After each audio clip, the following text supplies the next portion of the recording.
uphold.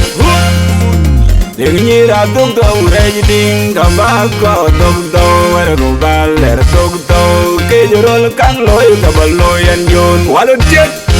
Katanga ijaliye ai duor teng man Guorbok Jon Katanga buru aja dik Wadu kuja Islam Production. Dapat dua sama copet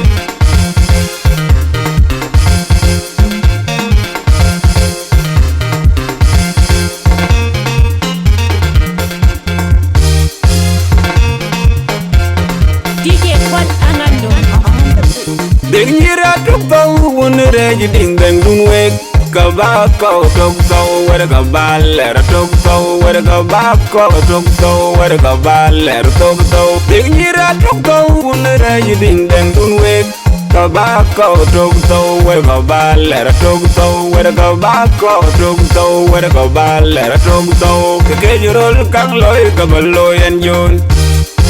kejorol kang tem kabaloy an yon nena meg bible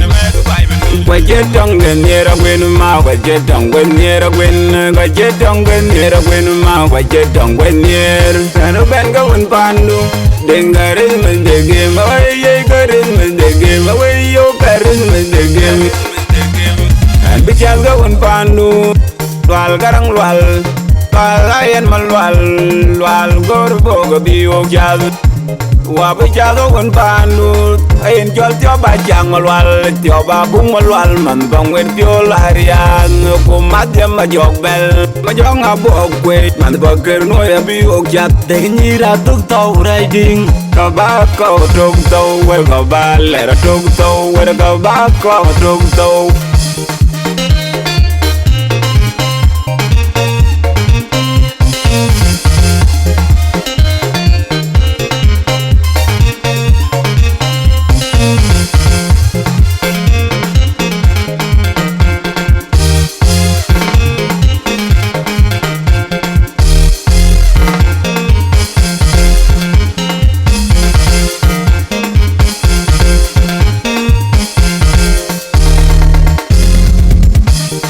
Tiempo gangam ku jambur kabuglo budian di bait banden Tiempo gangam ku jambur kabuglo buro di bait banden Dheng Nyiir Atokthou riding ji jonanin Dheng Nyiir Atokthou riding ji jonanin Jon Katanga buru aja ding Masa Jon buru aja ding Jon Katanga buru aja ding Masa Jon buru aja ding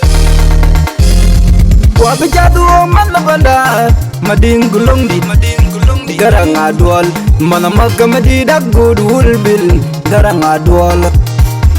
Ruaya juma da meradian mainya na karong di rajan yorn ambilnya na banyan karong ajan Dheng Nyiir Atokthou riding di jonanin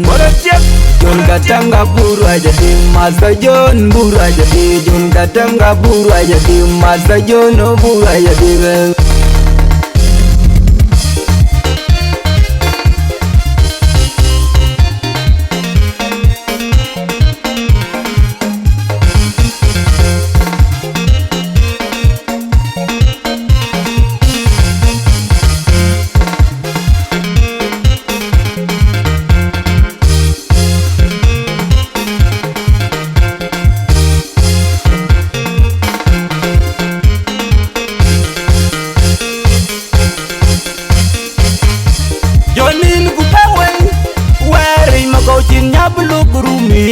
Jonin ku bawel ku pojan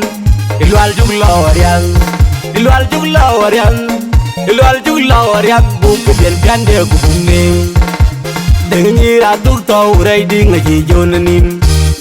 Dheng Nyiir Atokthou riding aji jonanin Masa Jon kabaru aja dik Jon Katanga kabaru aja dik Masa Jon kabaru aja dik Jon Katanga buru aja dik Aburu aja dik mana gua kwendi kaburu aja dik man bakala kor kirma de arun mayol majong Manu bakal didakut kir matiero manu bai bana julorian Joni Katanga buraya digo DJ kwalangandu Masa kwalangandu buloriat buken jun wet kubungnem Wablo digo permoda kwaleji Kwalabung nyebul manu malwaloy Waloriat buken jun wet kubungnem Dheng Nyiir Atokthou riding aji jonanin Dheng Nyiir Atokthou riding aji jonanin Waran tiak Masa Jon kabaru aja dik Jon Katanga kabaru aja dik Masa Jon kabaru aja dik Jon Katanga buru aja dik Lagu piler aja jatala na wiji biu na jumor gol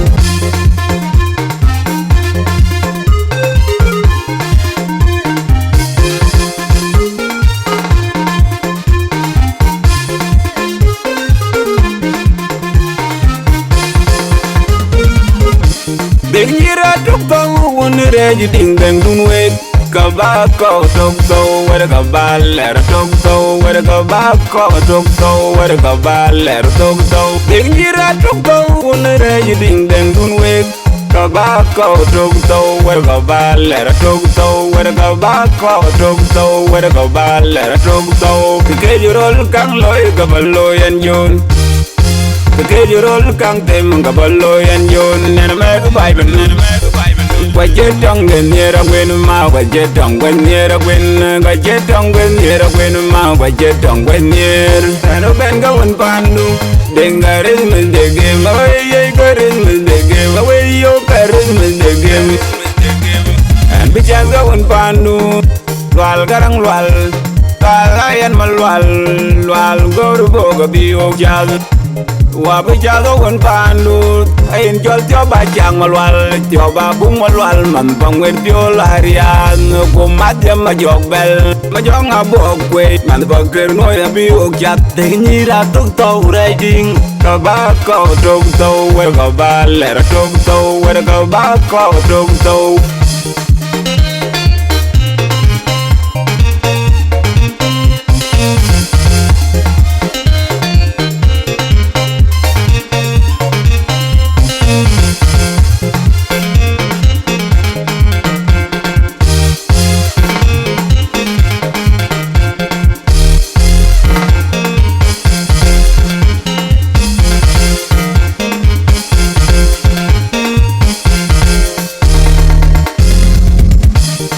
Cipu gangam ku jongkur Kabulo budian di bat bandana Cipu gangam ku jongkur Kabulo budian di bat bandana Dheng Nyiir Atokthou riding ci jonanin Dheng Nyiir Atokthou riding ci jonanin Jon Katanga buru aja di Masa Jon buru aja di Jon Katanga buru aja di Masa Jon buru aja di Wabi jatuh mana banda Mading gulung di Garang adual Mana maka madi dagu dulbil Garang adual Ruaya cuma ada meradian Mainnya na korong di rajan yorn Ambilnya na banyan Korong ajan Dheng Nyiir Atokthou riding di jonanin Waran tiak Jon Katanga buru aja di Masa Jon buru aja di Jon Katanga buru aja di Masa Jon buru aja di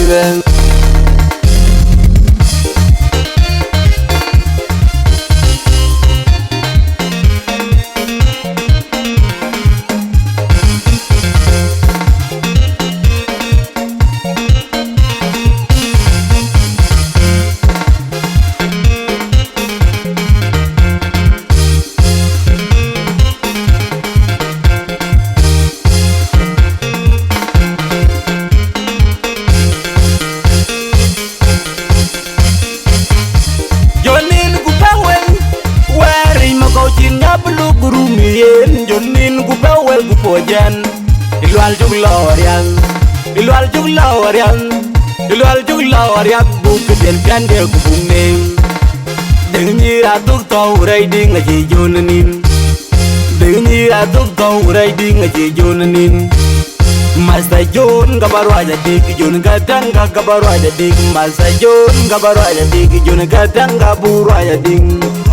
Aburaya digo man na gwa kwendi Kaburaya digo man pakala kot kirmate aro mayol majon Man pakal dida kot kirmate aro man bai bana juglorian Juni Katanga buraya digo DJ kwalangando Masa kwalangando buloria bu genjun wer kubungnem Wablo digo bermoda kwaleji Kwala bungibul man malwaloin Waloria bu genjun wer kubungnem Dheng Nyiir Atokthou riding a jijunanin Dheng Nyiir Atokthou riding a jijunanin Master John gabarwaja dig Juni Katanga gabarwaja dig Master John gabarwaja dig Juni Katanga burwaja dig Laga pillar Ajaja tala na wiji biu wana jumorgon Juni Katanga burwaja dig Master John Burwaja dig Master John burwaja dig Juni Katanga burwaja dig Master John Juni Katanga Kulaga pillar Joja talwa wiji piru wana jumorgon Yali